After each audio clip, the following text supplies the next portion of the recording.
حضرت صلی الله علیه و سلم صاحب شد، نامش سکب بود. سکب میگن در پایگاه اسب فلانی جای اول گرفت، نامش گنرال. فلان اسب بزبر آورد، نامش نوسینند. خدا جانتون نماز کرد.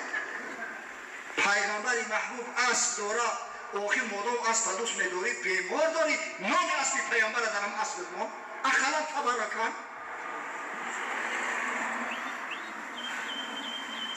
حضرت صلی الله علیه و سلم میگه امی سکبه بسیار اسب زیبا بود است. اگر از چه بگیریمش زمان عربی بگیریم، اینا اسب کومیت میگن. اسبی که سرخی مایل به زردی است و کم کم دوغای سفید هم داره. روسا کنیدای میگن، کنیدای کام. انمی کومیت اسمش. رسول خدا صلی الله علیه و سلم این اسب با 10 اوقیه نقره خرید، با 400 درهم نقره. بیشتر همین رسولی میکرد است، همین سگ بود. حضرت باره میگه اسب را دوست میداشت از پیامبر صلی الله علیه و سلم. باره میگه همراهش پول نداشت. در بازار مدینه گشت گذار میکرد که یک اعرابی را دید که یک اسب در دستش است، اسب گلیبودام. حضرت دید اسب خوب و اسب مست، ذوقش کرد. گفت یا اعرابی چند میفروشیش؟ قطعش سودا کردن، هر ده تجارت بود کردن.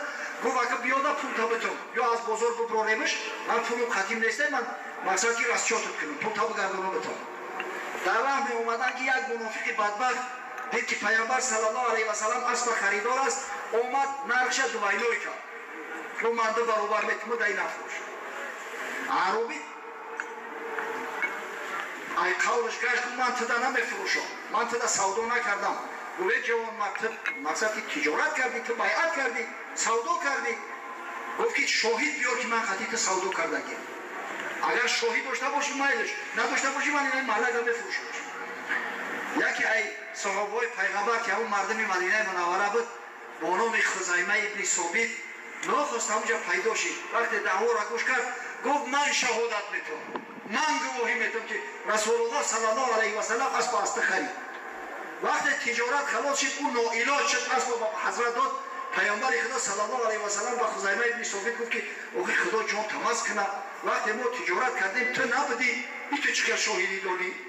گفت یا رسول الله ما در امر آخرت به تو باور میکنیم، در غیبیات به تو باور میکنیم. آقا هم یک تجارتی دنیا چی است که ما قولیت را اعتماد نکنیم؟ با خدا قسم اگر چند من در تجارت شما شرکت هم که نداشتم یقین میدانم که اون شخصیان میکنه، دروغ میگم. حضرت خزیمه ابن ثابت ذو شهادتین لقبش داده بود. عادتا وقتی که شاهدی میتن دو شاهدی لازم است. میگفت همین خزیمه ابن ثابت شهادتش ایتن شهادت این 2 نفر نزد مسلمانان قبول و مقبول است. الله اکبر. خب حضرت دیگر اسب داشت با نام سبحه. یک اسب داشت با نام ورد. عجب نامی زیبا، ورد دل سبحه. حضرت صلی الله علیه و سلم اسب داشت با نام لحیف. یک اسب بسیار زیبای سیاه داشت با نام لیزاز. بزرگ میگه والخیل سکب لحیف سبحتون ضریب لیزاز مرتجز ورد لها اسرار. اسبای پیامبر صلی الله علیه و سلم همی 7 بودند. سکب، لحیف، سبحه، ضریب، لیزاز، مرتجز، ورد. اما کسایی که اسب دوست می‌داره، کسایی اسب تربیت میکنه، شما را به خدا قسم آخه با پیامبر تو تقلید کنه. نامی همون اسب با همین نامای اسبای پیامبر صلی الله علیه و سلم موفق کنه که ان شاء الله خدای تعالی برکت رو بده در اون اسب و به خاطر نگاه بینش اجر ثواب بگیره. پشت همون خر میگه حضرت سوار شدم. رسول خدا صلی الله علیه و سلم به من مراجعت کرد، گفت یا معاذ هل تدری ما حق الله علی عباده و ما حق العباد علی الله؟ ای معاذ گفت آیا میدانی که خدای تعالی در ذمه بندگانش چی حق دارد و بندگان پیش پروردگار چی قدر قیمت چی حق و حقوقی دارند؟ حضرت معاذ ابن جبل با آدمانه گفت الله و رسوله اعلم. الله ذوالجلال و رسول بزرگ او داناتر است. یا رسول الله خودت آگاه بکن. حضرت فرمود فإن حق الله على العباد ان يعبدوه ولا يشركوا به شيئا و حق العباد على الله الله يعذب من لا يشرك به شيئا. گفت حقی پروردگار بالای بندگانش این است که الله ذوالجلال عبادت کنند و در عبادت خداوند متعال کسی و چیزی را شریک نگردانند و حق بندگان نزد پروردگار این است که خداوند کسی را که در عبادت الله ذوالجلال چیزی را شریک نکنه هرگز به آتش جهنم عذاب نمیتن. الله اکبر. الحمدلله رب العالمین. ما نه فقط ایمانی به الله داریم، نه فقط در عبادت خدا چیزی را شریک نمیکنیم، بلکه سعی تلاش میکنیم که فرمانهای پروردگار را انجام بدیم، بلکه سعی تلاش میکنیم که دستورات و نصایح پیامبر صلی الله علیه و سلم پیاده کنیم، عملی کنیم. مثل که امروز برادرمون ایشان اسلام الدین این محفل خیر برگزار کرده و سنت از سنتهای رسول الله صلی الله علیه و سلم که توی عقیقه است، محفل عقیقه است، امروز زنده گردانده و ما شما را دعوت کرده است. انشاءالله این گواهی بران است که در این خاندان رسول الله صلی الله علیه و سلم دوست می‌دارند. این گواهی بران است که اینجا اهل ایمان هستند. این گواهی بران است که این برادرایی که امروز در این محفل شرکت دارند حتی بعد خوردن طعام بعضی‌ها در زیر آفتاب گرم نشسته‌اند و سخن خدا و سخن پیغمبر را گوش می‌اندازند.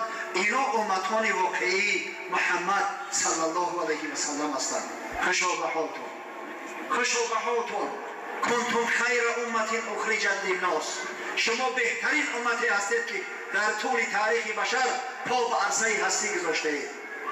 تأمرون بالمعروف و تنهون عن المنکر و تؤمنون بالله.